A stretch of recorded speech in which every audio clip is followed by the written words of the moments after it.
Hey, what's up everyone, Nick here with my review for Supergirl Season 2, Episode 6. This episode is titled Changing. Now, obviously by the title we can assume a couple different things here. The episode focuses on the Superman villain Parasite, and obviously that involves the title changing, but another character is also changed this episode, and that is actually James Olsen, as he makes his way to becoming the Guardian. Now, another actual way that the title ties into the episode and another character is actually Alex Danvers, because the more I think about it, her character also went on a little bit of a journey this episode as well. So I'll go into the whole villain and the plot of the episode, then I'll get into my thoughts on the other two subplots going on this episode. So obviously the villain this week is Parasite, and it's due to the fact that these scientists are training and researching about global warming up in the Arctics, and they come across a frozen wolf that has been in the ice for 5,000 years but it's still warm, and that's because it's housing the parasite inside of it. Now, it obviously reminded me a lot of actually the movie The Thing, because that started off with an alien parasite inside the body of a wolf, and I'm not sure if they were deliberately doing a callback to that movie, but it was pretty cool just to see that, like, just as like a nice kind of reference to that film. But overall, I actually did enjoy how they represented Parasite on the show, and I'm kind of curious as to whether or not he'll come back, because they left it a bit open-ended. The way that she defeats him, she actually uses raw plutonium to make him kind of over-explode, and because he can't absorb so much energy, like that's just too much raw energy for him to absorb, so he explodes. But it isn't said specifically whether he's dead for good or not, so who knows if he'll actually end up being on the show at some of their later point. But as for the other side stories we have this week, like I mentioned, the James Olsen stuff was really cool. I really am enjoying him this season so far. I think he's being written a lot better than he was in season 1, and he's coming into his own as a character now, and I really like his development relationship with Wynn actually now, that they're kind of partners in crime, going out secretly stopping crime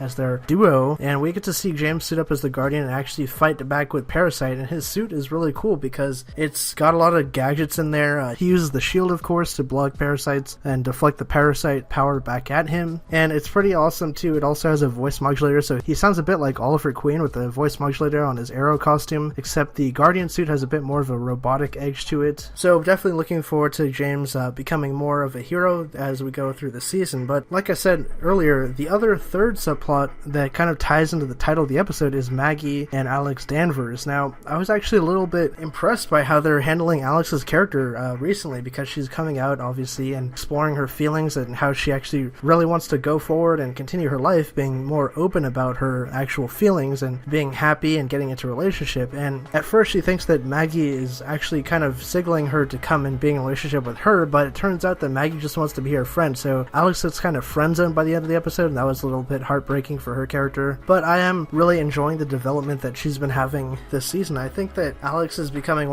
another character that's kind of standing out to me as being more on her own. So overall for this episode, I'm going to give it an 8.5 out of 10. Highly enjoyable stuff here, and I'm very much looking forward to the other developments that we got coming up. Also, this episode ended with a kind of a cliffhanger where Mon-El was grabbed by Cadmus, so I'm sure that's going to play a part in the upcoming episodes. Be sure to leave your thoughts down in the comment section below. What did you guys think of the episode, and what did you guys think of the villain Parasite, and how impressed were you by James Olsen as the Guardian? Also, if you guys are new to the channel and you like this video, subscribe for more content like this. My name is Nick, and I'll catch you guys next week.